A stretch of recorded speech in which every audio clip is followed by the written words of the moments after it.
Eh bien, merci infiniment. Merci d'abord pour cette invitation.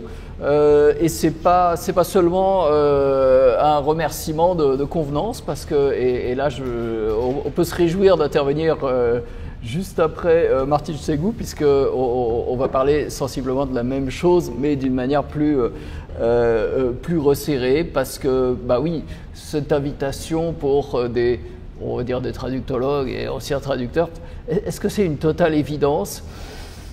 Ça l'a pas toujours été, en tout cas. Ça l'a pas toujours été, parce que entre d'un côté traduction, traductologie, et de l'autre linguistique, sciences du langage, ça a parfois été houleux, hein. J'ai un certain nombre de citations que je pourrais utiliser, je vais en utiliser qu'une. La traduction, ça n'a rien à voir avec les langues, d'une interprète célèbre, René Van Hoff, bon, à méditer, et tout ça a évidemment des raisons historiques, liées notamment, donc Martine Segou en a parlé, de l'émergence de la traductologie comme domaine scientifique à part entière, avec une volonté d'émancipation à partir des années 60. Donc effectivement, tout ça est affaire de positionnement. Alors oui, les positionnements, quels sont les nôtres ? Donc d'un autre côté, on dirait qu'on se range dans la traduction et la traductologie pragmatique. Nous sommes co-directeurs d'un master effectivement de métier de la traduction, premier point. Et deuxième point, il faut savoir qu'en traduction, en traductologie, vraiment la recherche et la formation pro marchent totalement main dans la main et sont en prise avec les évolutions professionnelles. Ça, c'est l'univers dans lequel nous on se positionne. Si bien que du coup, si on doit parler de linguistique, dans notre cas, ce sera bel et bien de la linguistique appliquée, aucun doute là-dessus. Aucun doute là-dessus, sachant que, oui, ça a été dit et ça va être redit, je suppose, l'univers dans lequel on se meut est lui-même mouvant, et depuis on va dire 15-20 ans, hein, peut-être, on observe un rapprochement en fait subreptice entre d'un côté traduction, traductologie, de l'autre linguistique, sciences du langage, et ça passe par la montée en puissance des outils numériques. Même si on pourrait me rétorquer que aujourd'hui les outils numériques, c'est quand même beaucoup une affaire de statistiques plus que de code, mais enfin bon. Et là on peut parler effectivement, ça a été fait, traductologie de corpus, traduction automatique par réseau de neurones, intelligence artificielle générative, et puis évidemment, pour paraphraser deux auteurs célèbres de langue allemande, on peut dire qu'un spectre entre aujourd'hui le monde de la traduction, et ce spectre évidemment c'est l'intelligence artificielle, parce que entre responsables de formation, on peut dire que depuis globalement 2 ans, tout le monde en parle et ne parle même plus que de ça. Ça devient obsessionnel. Et plus précisément, donc ce qu'on appelle les LLM, je vais rapidement, et donc l'IA générative de texte, et donc entre autres de traduction, évidemment, je vous ferai pas l'insulte supposez votre ignorance sur le produit phare ChatGPT, donc dans la version 3 depuis novembre 2022. Ça, c'est notre actualité. Elle est brûlante, elle nous plonge dans un monde d'incertitude, mais il faut quand même aussi essayer d'avoir une perspective un peu plus large dans l'histoire. C'est pas la dernière nouveauté auquel le monde de la traduction est confronté, hein. En 2016, on avait la traduction automatique par réseau de neurones, 4 ans avant, traduction automatique donc hybride, 2 ans avant, la traduction automatique statistique, et puis on peut même aller beaucoup plus loin. Voilà, je vais aller vite parce qu'on n'a pas un temps fou. On peut remonter à l'invention de l'écriture, en fait. À chaque fois, il faut savoir que ça induit un bouleversement des pratiques, un bouleversement souvent profond, Et donc finalement, le monde de la traduction, le monde de la traductologie, il est peut-être pas le seul, mais en tout cas, il a une longue expérience de ces bouleversements. La différence aujourd'hui, quelle est-elle? Eh ben, c'est que ça va de plus en plus vite. Donc on a un peu le tournis. Hein. On a un peu le tournis, on manque de recul. On manque de recul et une question notamment se pose dans les discussions, hein, c'est bon, est-ce qu'on va vers une rupture épistémologique et anthropologique? C'est ce que suggère François Rastier, qui je crois est un linguiste éminent, hein, dans un bouquin qu'il vient de faire paraître, et évidemment c'est un cas parmi beaucoup d'autres, ou pas. Et c'est ce que suggèrent d'autres. Bon, si vous avez les réponses, vous pouvez nous écrire. Mais nous, on ne l'a pas, en tout cas. On pense que c'est l'avenir qui va le dire. Et du coup, ben, j'en reviens à la question du positionnement. Et en fait, on peut observer que le positionnement est une affaire beaucoup plus d'affect que de réflexion. Hein. Déjà en 1964, Umberto Eco, dans un article qui, je crois, n'a pas été traduit en français, en italien c'est Apocalittici e Integrati, disait, bon, grosso modo, face à toute nouveauté, il y a deux attitudes. Hein. Il y a les apocalyptiques qui disent, voilà, tout fout le camp, c'est vraiment c'est la fin du monde, au moins occidental, ça va tout détruire. Et puis les integrati, bon, c'est plus compliqué à traduire, on pourrait dire les zélés convertis. Ah ben voilà, c'est le salut que nous attendions, le bonheur est pour demain, ça va tout résoudre. À ces deux attitudes, pour le coup vraiment anthropologiques, notre collègue Maria-Isabelle Rivas-Ginel, un nom qu'il faut retenir, on ajoute deux sous-catégories. Elle dit, ouais, il y a aussi les effrayés. Et ça, en traduction, on en a beaucoup. La profession va disparaître. On ne va plus avoir besoin de nous, on va être remplacé. Et puis, il y a les empartances. Hein, ceux qui, bon, de toute façon, moi, je serai bientôt à la retraite. On en connaît tous, hein, des cas de catégories. Voilà, ou bien je vais me reconvertir. Je connais une traductrice qui va faire de l'ostréiculture, et c'est vrai. Voilà. Alors, bon, qu'est-ce qu'on fait? Alors, on peut observer ce que les autres font. Il y en a qui vitupèrent. Depuis 2 ans, il y a une floraison de tribunes sur des sites internet et depuis peu dans la presse. On y a nous-mêmes contribué, à vrai dire. On peut mépriser. En disant oh, ça passera pas par moi. Hein, par exemple, dans un excellent livre, un dictionnaire amoureux de la traduction de José Camus, nos grandes traductrices littéraires, qu'est-ce qu'elle dit? Voilà, aucune intelligence artificielle ne pourra reproduire le filtre unique que je suis, moi, ici et maintenant. En effet, la traduction automatique, elle ne parle pas de l'IA, va chercher la résolution des problèmes dans toutes les traductions existantes à ce jour, c'est vrai. C'est en ce sens davantage accru qu'un filtre, du moins pour l'heure. Et là, elle commence à parler d'IA un peu sur la fin, mais en tout cas, elle dit bon, ça me regarde pas. On peut se repositionner, c'est-à-dire aller sur des segments du marché où effectivement l'IA aura a priori du mal à nous suivre, le haut de gamme, le marketing, et toutes ces attitudes sont possibles, respectables, individuellement ou collectivement. Le problème, c'est qu'est-ce qu'on fait quand on forme des traducteurs? Du point de vue des formations, évidemment, nous, on ne peut pas se contenter de ça. Alors notre approche, du coup, eh ben, on peut s'inspirer d'une phrase que Chateaubriand n'a probablement jamais prononcée, mais qu'on lui prête. En tout cas, si vous avez la source, là aussi je suis preneur. Il n'est nul besoin d'aimer le monde qui vient pour le voir venir. Hein. Et ça suppose d'abord de poser les bonnes questions, ou du moins ce qu'on croit être les bonnes questions, et ensuite d'observer, de se positionner et de mieux former, évidemment, c'est quand même l'objectif. Alors observer, c'est quoi?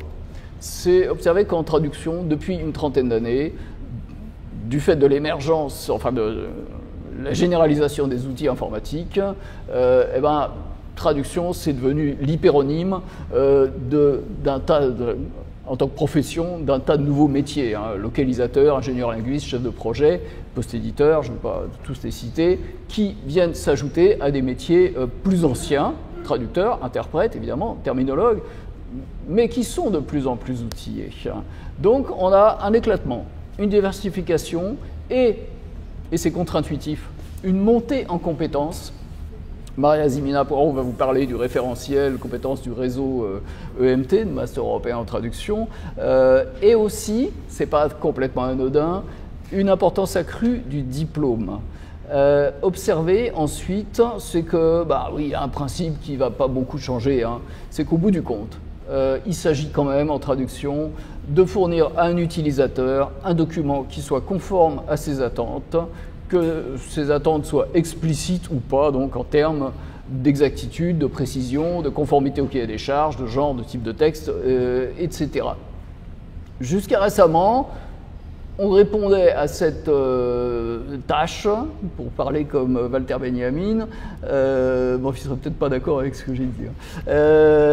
Voilà, voilà, qu'est-ce qu'on demandait d'un traducteur professionnel? Ah oui, qui maîtrise les langues, y compris les langues de spécialité, qui comprennent la situation de communication et de plus en plus qu'il utilise les outils contemporains de productivité et de contrôle qualité. Ok.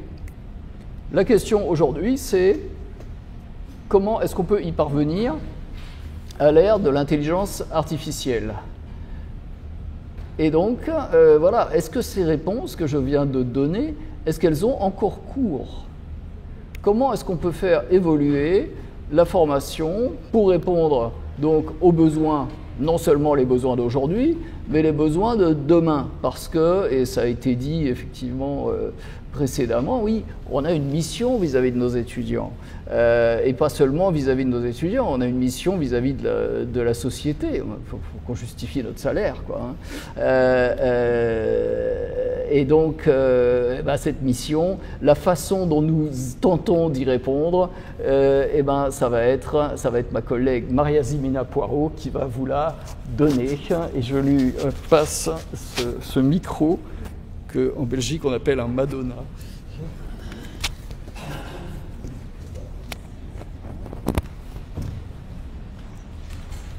Merci beaucoup Nicolas d'avoir adressé si finement ce tableau complexe. Je vais continuer avec des questions pratiques, notamment celle-ci. Comment renforcer l'expertise humaine avec l'IA et comment former en traduction à l'ère numérique? Avec ces questions notamment de comment transmettre aux apprenants les savoir-faire nécessaires pour la pratique de la traduction-révision, quel cadre méthodologique, quel modèle linguistique, quel métalangage, quelles connaissances théoriques faut-il mobiliser en priorité dans ce contexte? On a déjà parlé du réseau Master européen en traduction et du référentiel des compétences EMT. Alors ce référentiel pour nous, c'est un outil pédagogique excellent et je vais juste mettre quelques accents sur certaines compétences. Bon, les aires de compétences sont représentées ici, langue et culture, traduction, technologie, personnel et interpersonnel, prestation de services. Donc quelques mots-clés que je voudrais quand même signaler. L'importance des connaissances spécialisées, les normes de présentation, la terminologie, la phraséologie, le respect des consignes, guides de rédaction ou conventions, savoir analyser les solutions et les choix de traduction, savoir réviser, évaluer les étudiants doivent savoir évaluer leurs propres travaux et ceux de leurs collègues, comprendre les bases des systèmes de traduction automatique, reconnaître l'importance et la valeur des données, clarifier les demandes et objectifs, finalités du client, etc. Donc travailler également en équipe. Alors ce cadre est un outil de travail précieux, mais il faut encore maîtriser le paysage industriel, le paysage dans lequel évoluent les formations aujourd'hui. Alors pendant ces quelques diapos qui vont suivre, je vais essayer de vous proposer une petite excursion dans les tendances du marché autour des outils de traduction. Donc le premier constat, c'est l'importance des workflows de traduction-révision qui sont de plus en plus complexes et intègrent plusieurs composants outils. Donc la traduction neuronale, les outils d'évaluation qualité, les LLM, donc les grands modèles de langage, les connaissances spécialisées de l'expert. Et donc tous ces éléments communiquent au sein des flots de travail de plus en plus complexes. Un autre Exemple avec cet outil développé par Taus qui permet d'évaluer automatiquement la qualité de la qualité de traduction automatique, mais aussi de la traduction humaine avec des scores. Dans quel objectif? Proposer à l'expert qui intervient uniquement des segments qui relèvent de qualité inférieure ou de qualité qui nécessite à coup sûr l'intervention humaine, donc qualité insuffisante. On a déjà parlé de workflow. Voici un exemple de workflow que les traducteurs, réviseurs, gestionnaires de projets d'aujourd'hui doivent savoir manipuler. Ces workflows sont composés par les experts eux-mêmes avec plusieurs éléments, donc le pré-traitement, la traduction, révision, la livraison finale avec l'intégration d'outils d'expertise linguistique. Donc la conception de ce workflow, ça fait partie des compétences qu'il faut avoir sur le marché aujourd'hui. Une autre tendance tout aussi intéressante, des entreprises de traduction s'intéressent beaucoup à la maturité des systèmes en termes d'intégration de l'IA générative, allant des niveaux élémentaires, où ça reste tout simplement une fonctionnalité présente mais pas forcément mobilisée, jusqu'à l'intégration complète, où le système est contrôlé à la voix, avec l'expert qui donne des instructions au système. Ça va? Oui? Très bien.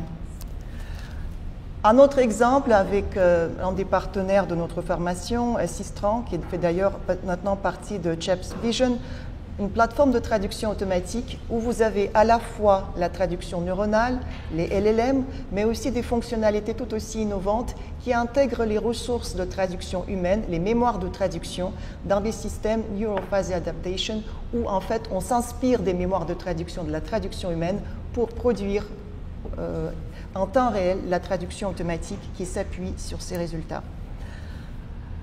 Voilà ces tendances. Maintenant, ce sont des tendances d'aujourd'hui. Parlons des tendances de demain, car si on s'intéresse à la traduction et à la formation, c'est pour préparer les traducteurs et les experts de demain. Vous avez certainement entendu parler des projets Connected Europe, l'Internet des objets. La traduction devient un des services intégrés dans ces plateformes de traduction, ces plateformes de plus en plus complexes. On peut aussi parler des projets européens où les grands corpus, les corpus de la DGT sont de plus en plus mobilisés pour la création des LLM ou les projets comme EuroLLM qui sont très présents dans le paysage recherche et développement. Les formateurs eux-mêmes sont très actifs sur ces périmètres avec des plateformes de ressources en traduction assistée par ordinateur, traduction outillée, traduction automatique qui se développent très vite avec des ressources pédagogiques, mais aussi une véritable réflexion sur les compétences, sur l'évolution du cadre du référentiel des compétences EMT dans les groupes de travail. Cette réflexion est très présente.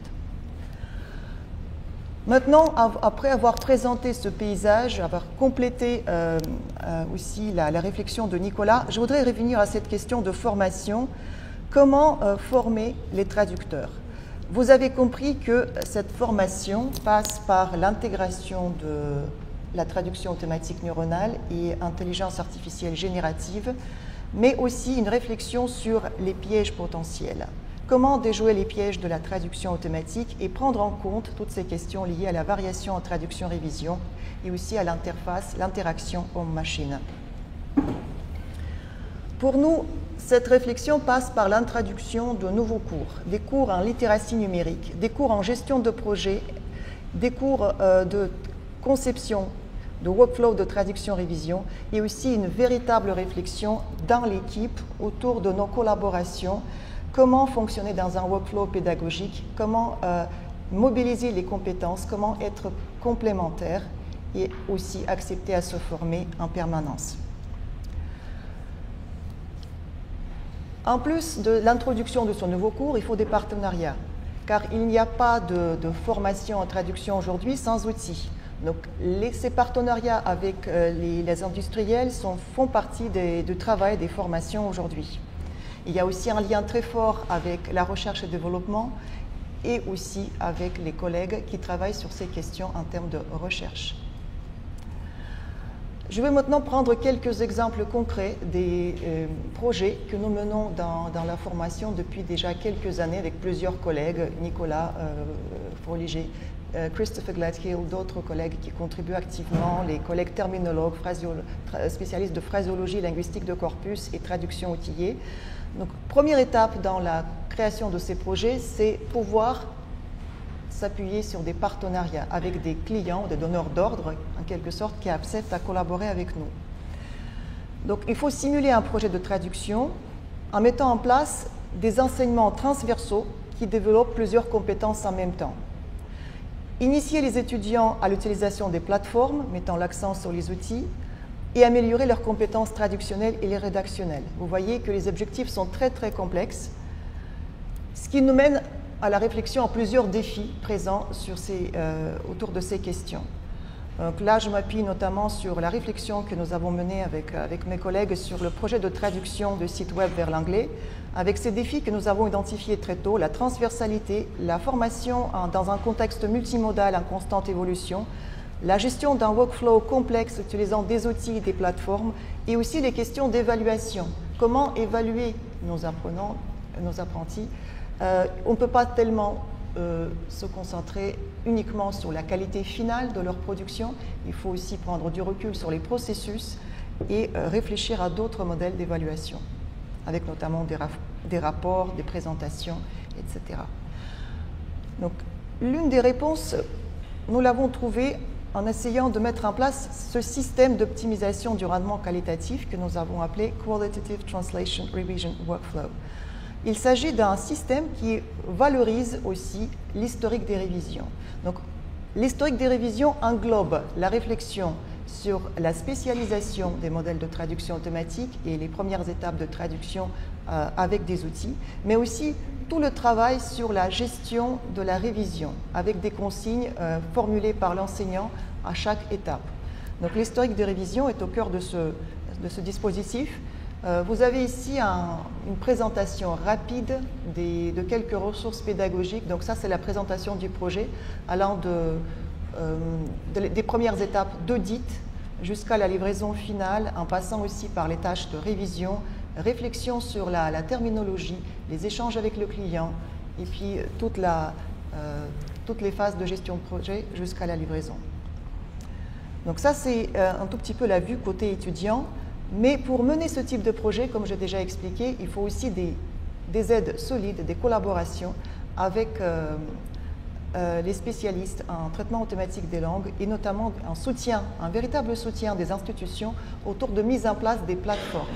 Donc nous sommes extrêmement heureux parce qu'à l'Université Paris-Cité, nous avons la possibilité de nous appuyer sur des aides accordées à la création, gestion de plateformes de traduction. Et nous avons une véritable synergie dans les plateformes et outils développés aussi au sein de l'équipe Altae que je présente ici. Qu'est-ce que ça permet de faire? Ces plateformes sont mobilisées dans des cours autour des projets concrets, où par exemple les ressources dictionnériques développées par les étudiants sont directement mobilisées pour customiser la traduction automatique. Vous avez un exemple, c'est le site de la Fédération française des diabétiques et les ressources développées par les étudiants, les ressources autour du discours de la Fédération française des diabétiques, qui sont ici donc en bleu, les termes du projet qui émergent au cours de la traduction automatique. Les mémoires de traduction sur l'interface RWS Trados, qui sont ensuite mobilisées pour l'entraînement de modèles spécialisés, toujours sur les plateformes de l'université. Donc, comment ça se passe? Les données, des corpus alignés, les mémoires de traduction sont mobilisées pour ensuite créer des modèles spécialisés sur projet qui améliorent la qualité et la traduction automatique. J'arrive maintenant à ce point culminant où la traduction automatique, après spécialisation, doit être révisée par l'expert humain. Bien évidemment, la traduction reste un outil. Ça reste un outil de travail qui peut emmener aussi une série de ruptures de point de vue de la cohésion, de la cohérence, des variations, des normes, des codes rédactionnels. Comme nous le savons très bien, chaque projet demande un degré d'interprétation de la part de traducteurs-réviseurs et toutes les consignes des guides de style et des normes à prendre en compte sont très difficiles à implémenter dans les systèmes automatiques. Donc nous travaillons intensément sur ces questions de conscience linguistique des apprentis traducteurs au cours de ce projet pour mobiliser leur connaissance du contexte et en donnant des instructions claires à chaque étape de révision pour favoriser leur concentration sur des points particuliers. Vous avez compris, les cours en traduction-révision sont aujourd'hui d'importance capitale en traduction professionnelle. Ces cours mobilisent ces modèles de médiation linguistique assistée par ordinateur et exigent aussi plusieurs compétences en gestion, organisation de cycles de révision. Par exemple, une des étapes du projet peut être dédiée au cours de la révision à l'intégration des consignes rédigées en langue claire et simple, ou encore prendre en compte le guide de style avec des consignes et des points d'attention amenés par l'enseignant. Très bien, merci.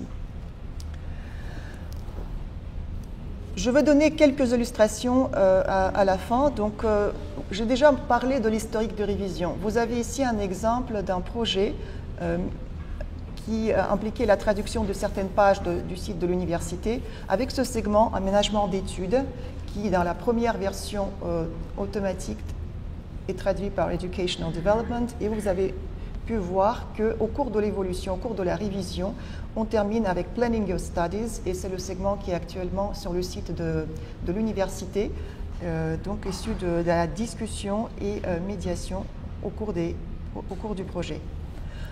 Un autre exemple, cette fois-ci tiré du site de la Fédération française des diabétiques, avec Diabète Acteur, traduit par Diabetes Partner à la fin. Pareil, il y a eu toute une période de réflexion, d'échange avec la fédération pour comprendre les intentions, pour cerner le contexte, ce qui a permis d'améliorer ce segment et l'introduire à la fin du projet. Donc j'arrive finalement aux conclusions, peut-être même avec un peu d'avance.